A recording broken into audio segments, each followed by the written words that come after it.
While I am still pinching myself over the A's signing Luis Severino yesterday, I don't believe the A's work is yet done on the pitching end of things and believe one more signing is in the near future.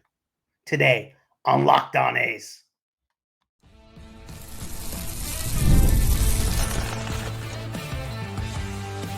You are Locked On A's, your daily Oakland A's podcast, part of the Locked On Podcast Network, your team every day. Welcome to Locked On A's, part of the Locked On Podcast Network, where it is your team every day. I am your host, Bunni. Episodes will drop Monday through Friday at 6 a.m. That's Oakland time, Vegas time, and yes, Sacramento time. Whether you are on your way to work, driving back from work, or listening casually during the day, thank you for making Locked On A's your first listen of the day. I'm from the Bay Area, and I've been a diehard A's fan since '81. I'm here to bring you a real fans take, covering everything from Oakland to Sacramento to Las Vegas. This is the place for A's fans to get the latest game breakdowns, team news, and more. This is where the passion of the fans take center stage. We are free and available wherever you get your podcast, including YouTube. And please hit that subscribe button wherever you are following the show. When I guaranteed the A's would win the American League West earlier this week, that wasn't me just talking. And for as many as you thought that statement was crazy and ridiculous, the basis for me making that statement was the 2024 month of July the A's had, where they had the second best record in all of baseball. Now, I have been covering each series they have played once a week on the show in the month of July, and that continues today as they faced off against the Philadelphia Phillies in a 3-game set in Philadelphia just before the All-Star break in a series that went from July 12th to July 14th. You will get key insight on what makes the A's a playoff team based on how they played their best baseball. That's a bit later. First, signing Luis Severino was a huge piece to the A's pitching rotation. But I don't think the A's are quite done yet. I believe there is still a potential trade, a potential free agent the A's are in the works of getting. On the trade side of things, it's simple. You target the worst two contracts, and you basically get that individual for free, where they could potentially still get a pitcher that had all-star type of stuff for literally nothing. But I'm not quite sure the A's are done signing free agent pitchers. Up next. Today's episode is brought to you in part by Game Time. Download the Game Time app, create an account, and use code LOCKEDONMLB for $20 off your first purchase. Game Time!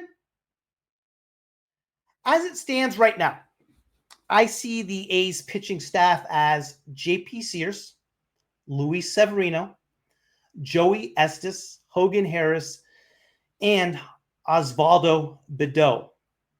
You can easily make the case for pitchers like a Mitch Spence, a JT Kent, a JT Ginn, maybe a Joe Boyle. It's really up for grabs after Severino and JP Sears. The Severino deal wasn't just a one-off splash in the water. The A's seem to be making moves, actual legitimate moves in free agency. I can't believe I'm saying it. With a potential $100 million payroll on the horizon to get that Major League Baseball Players Association off their backs.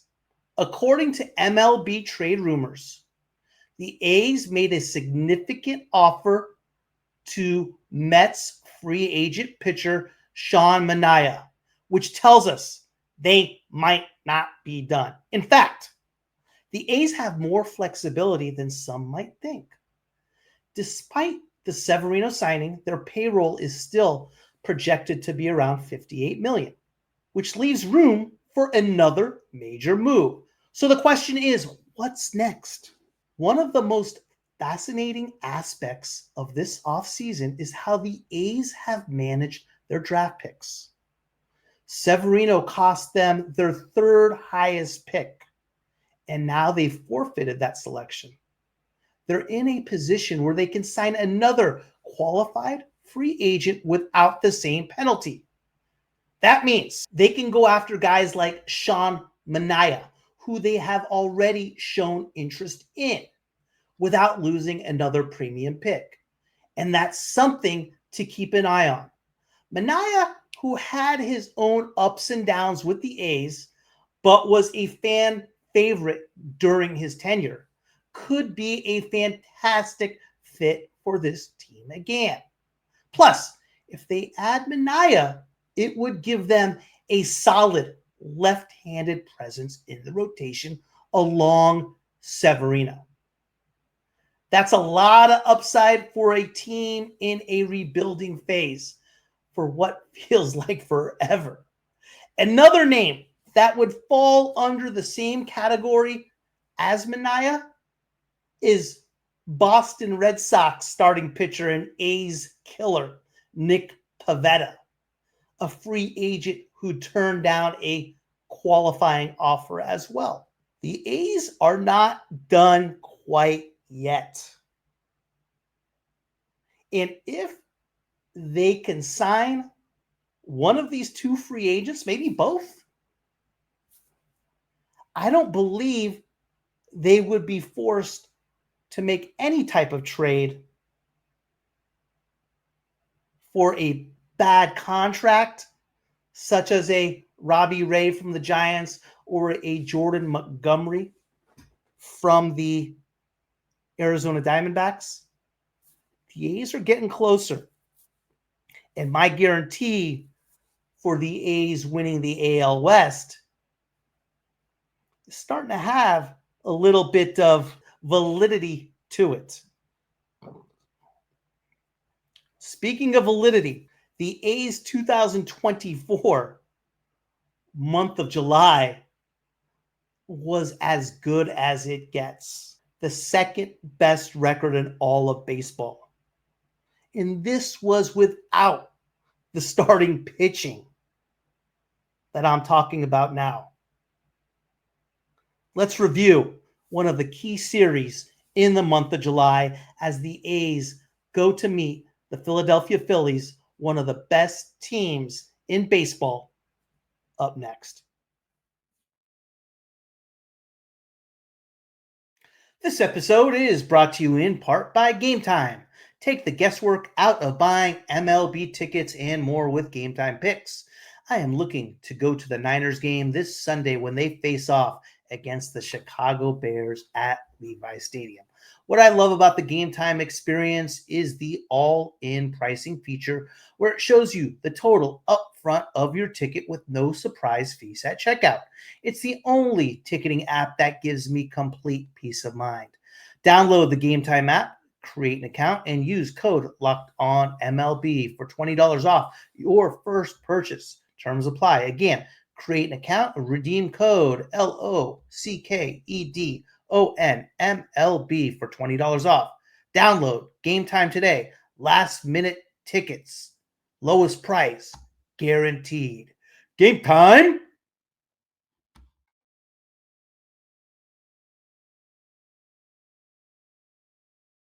The A's were going into their fourth series in the month of July.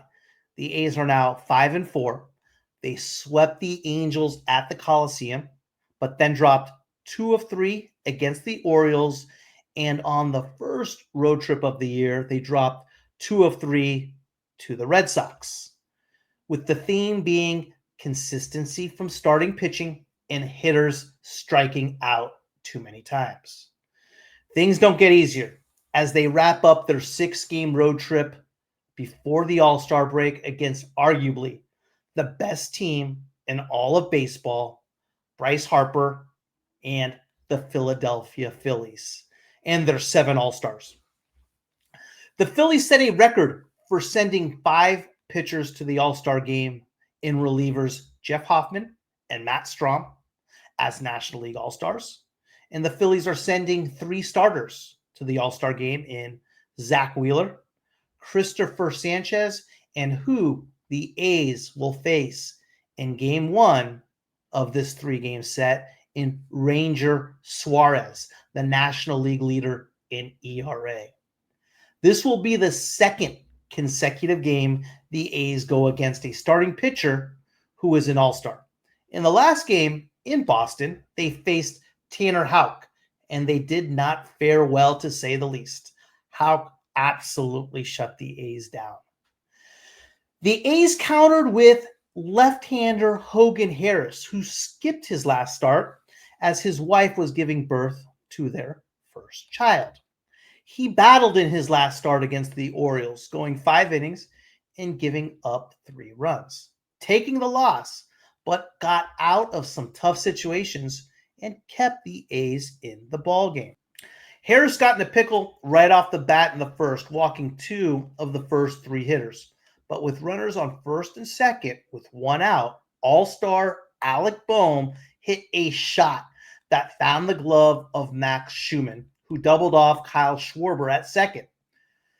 Kotze mixed up the lineup as they were going up against a left-handed Ranger Suarez. Daz Cameron led off and played center field over J.J. Bleday. Tyler Nevin played right field over Lawrence Butler. And Armando Alvarez was at first base with Tyler Soderstrom on the IL with a stress fracture. Ranger Suarez was dominant to start the game. He retired the first 6 A's batters on just 15 pitches, striking out 2. Hogan Harris had more issues in the second. After getting the first 2 hitters out, he walked the next 2, and with 2 outs, the number 9 hitter and former athletic Christian Pache hit a double down the right field line, driving in the Phillies' first run. Harris walked Schwarber, but got Turner to pop out with the bases loaded to get out of the jam. Suarez continued to cruise along, retiring the first 2 batters of the 3rd inning. And then, all of a sudden, something happened. With 2 outs, that man, Max Schumann, beat out an infield single. Daz Cameron walked, and consecutive hits by Miguel Andujar, Brett Rooker, and Shea Langoliers drove in 3 runs. And before you knew it, the A's had a 3-1 lead.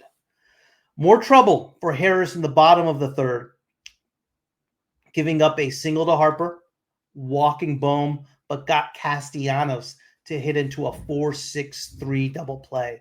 Unfortunately, with 2 outs, Edmundo Sosa singles to drive in Bryce Harper, cutting the deficit to 3-2. Sosa was caught stealing, and that ended the 3rd and ended Harris's night, going 3 innings, giving up 3 hits, 2 runs, but he walked 6. The game got turned over to the bullpen, and the bullpen was magnificent. Osvaldo Bido came in and went 3 innings, allowing no runs and just 1 hit while striking out 2. The A's added 1 in the 5th on a 2-out knock by Shea Langoliers, knocking in that man, you guessed it, Max Schumann. Lawrence Butler had a pinch hit 2-run bomb in the 8th, and Mason Miller came in the 9th to wrap up a huge 6-2 victory over one of baseball's best teams and arguably their best pitcher in their ballpark. The bullpen was the story, throwing 6 shutout innings. Big win for the A's. Big win to open up the series, to say the least.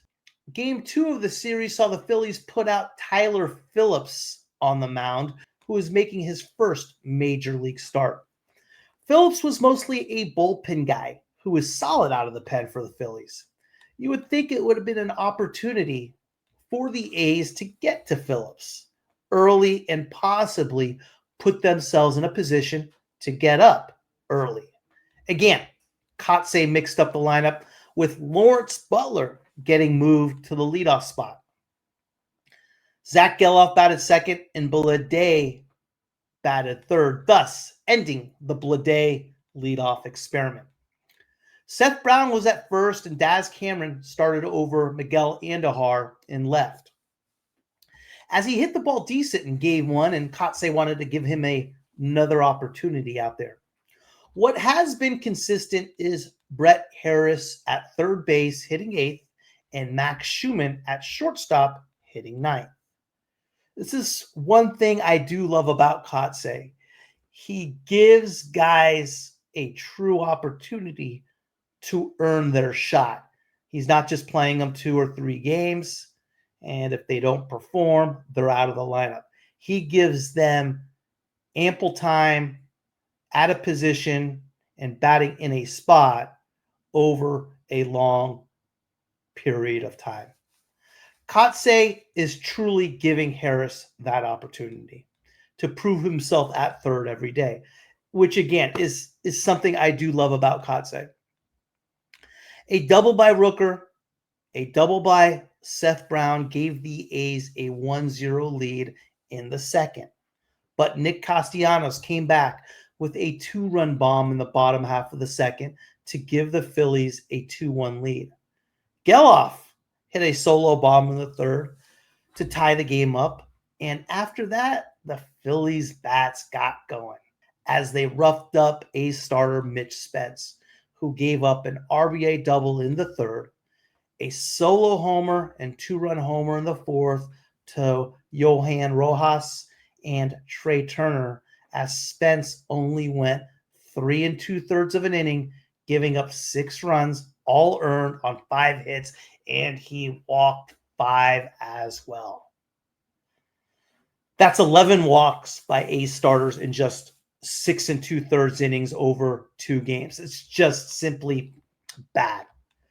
The A's hung around, and down 6-2 going into the 7th, Rooker led off the inning with a homer, who has been an absolute monster. Langoliers doubled, and Seth Brown missed a homer by 2 inches as it just missed the right field foul pole. He ended up striking out for the at-bat. The A's continued to fight. Back-to-back hits by Daz Cameron and Brett Harris made the score 6-4, and with 1 out and 2 on, brought the go-ahead run to the plate in Max Schumann. The Phillies went to their superb bullpen, and Schumann struck out. Miguel Andujar pinch hit for Lawrence Butler, who struck out as well to get the Phillies out of the jam. The A's bullpen was taxed. Starting pitching has not given them any type of innings where Kotsay has been forced to go to the bullpen early. And they were just simply out of gas. And they got hit in the 7th and 8th, giving up 4 runs, which included a solo homer by Bryce Harper. Double A, Austin Adams, and TJ McFarland gave up 1 run apiece. And Michael Otañez, who I think has a bright future, pitched into some bad luck. He retired Johan Rojas to open up the inning, then hit and walked the next 2 batters. Trey Turner came up and hit a shot off Otañez's arm, and he was forced to leave the game. McFarland came in to hopefully clean it up for Otañez, but gave up 2 hits and 3 runs. But the 3 runs got charged to Otañez. Like I said, I like Otañez a lot and think he will help the A's. All said and done, Game 2 went to the Phillies 11-5, and Game 3 of the series was ginormous. Last game before the All-Star break, and the A's have lost their last two rubber match games. Today's episode is brought to you in part by FanDuel. When I personally look at a sports book, there are two things that are most important to me. Is it easy to deposit? And more importantly, is it easy to withdraw? FanDuel checks both boxes for me. Get ready to tackle the NFL action with FanDuel, America's #1 sportsbook. Because right now, new customers can bet $5 and get $150 in bonus bets if you win. The FanDuel Sportsbook app gives you everything you need to place live bets on the NFL all in one place. So when you get a hunch in the middle of the game, you can check out the latest stats, view live play-by-play, and so much more on the same page where you place your bets. Just visit FanDuel.com to join today. You'll get started with $150 in bonus bets if you win your first $5 bet. That's FanDuel.com.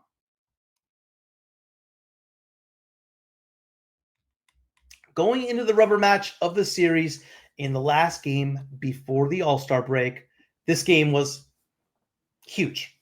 Joey Estes started for the A's, and he needed a bounce-back game after absolutely getting rocked in Boston. Kotze kept Lawrence Butler in the leadoff spot and J.J. Bleday in the 3-hole, with Andujar returning to the lineup, batting second.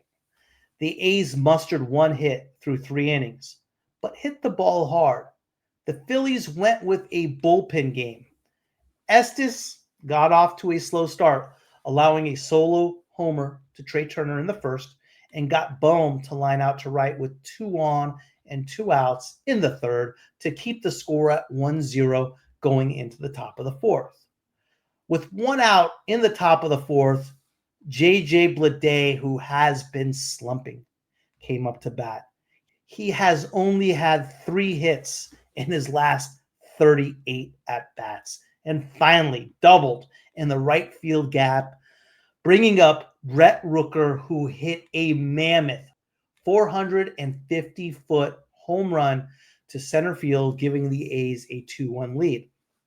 In the 5th, the Law Dog continued his monster July, hitting a 2-run bomb, giving the A's a 4-1 lead, and Joey Estes was very good, giving up only 1 run on 2 hits through 5. Bleday opened up the 6th with a walk, and that man, Brett Rooker, did it again. Another mammoth 2-run shot, this time 452 feet, practically the same exact spot as his first home run over that center field fence. Seth Brown got into the action with a solo home run, and it was 7-1 going into the bottom half of the 6th. Estes was good. He did give up 2 runs in the 6th, but only 1 earned, and he was done after 6. Then the A's bats exploded, only like the A's bats can. A second home run in the game for Butler in the 7th, this time going oppo, and a triple by Bleday, and Brett Rooker's sac fly gave him 5 RBIs for the game. And before you know it, the score was 10-3. A second home run in the 8th for Brownie, and yes, a third home run for Butler in the 8th, just poured it on. With the score 13-3 going into the 9th, and the Phillies waving their white flag. And they brought in a position player, Garrett Stubbs, to pitch the 9th. That didn't stop the A's as Geloff hit a grand slam, and the Law Dog had a shot at a historic 4th home run, but flew out to center field. The final score ended up being 18-3, but it was much closer of a contest than that. Obviously, the home runs were gigantic. The A's set a franchise record with 8 home runs in one game. 3 for Lawrence Butler, 2 for Rooker, 2 for Seth Brown, 1 for Geloff. And how the A's bats can simply explode the way they do is simply remarkable. For me, the most impressive part of the game was the outing by Joey Estes and the way he was able to bounce back impressively against a very, very good Philly lineup. 7 wins, 5 losses going into the break. I love it. And there are a lot of things to be excited about. The Angels come back to town for a 3-game set, and we will cover that series next week. In order to make the playoffs and or win your division, you must beat the teams you are supposed to beat. So all these series are so important. And the Angels series is just important as the Phillies series. Thank you for making Locked On A's your first listen today. For your second listen, find Locked On MLB. Baseball guru Sully brings a daily blend of humor and baseball, keeping you updated on every rumor and story throughout the off season. Find Locked On MLB on YouTube or wherever you listen to your podcasts. Thank you for watching. Have a great weekend. I will see you on Monday.